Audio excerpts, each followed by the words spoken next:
പ്രിയപ്പെട്ട യുവജനങ്ങളെ, പ്രത്യാശയോടെ ഈ കാലഘട്ടത്തെ നേരിടാൻ വിശുദ്ധ യോഹന്നാൻ ഒരു വചനം നമുക്ക് സമ്മാനിക്കുകയാണ്. 1 John chapter 4 verse 4. 1 യോഹന്നാൻ 4-ാം അധ്യായം 4-ാം തിരുവചനം. നിങ്ങളുടെ ഉള്ളിലുള്ളവൻ ലോകത്തിൽ ഉള്ളവനേക്കാൾ വലിയവനാണ്. പ്രിയപ്പെട്ടവരെ, നമ്മുടെ ഈ ജീവിക്കുന്ന കാലഘട്ടത്തിൽ ഒത്തിരി പ്രതിസന്ധികൾ വരും. മുമ്പോട്ട് പ്രത്യാശയോടെ ജീവിക്കാൻ ഒത്തിരി തടസ്സങ്ങൾ വരും. അപ്പോൾ എന്തു ചെയ്യും? നമ്മുടെ ഉള്ളിലുള്ളവനിൽ നമുക്ക് ആശ്രയിക്കാം. നമ്മുടെ ഉള്ളിലുള്ളത് യേശു ക്രിസ്തുവാണ്.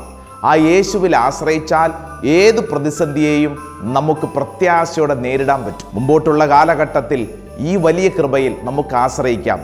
പ്രിയപ്പെട്ട യുവജനങ്ങളെ, പ്രത്യാശയോടെ ജീവിക്കാൻ ദൈവം നമ്മളെ സഹായിക്കട്ടെ. നമ്മുടെ കർത്താവ് ഈശോ മിശിഹായുടെ കൃപയും പിതാവായ ദൈവത്തിൻ്റെ സ്നേഹവും പരിശുദ്ധാത്മാവിൻ്റെ സഹവാസവും നാം എല്ലാവരുടെയും കൂടെ ഉണ്ടായിരിക്കട്ടെ.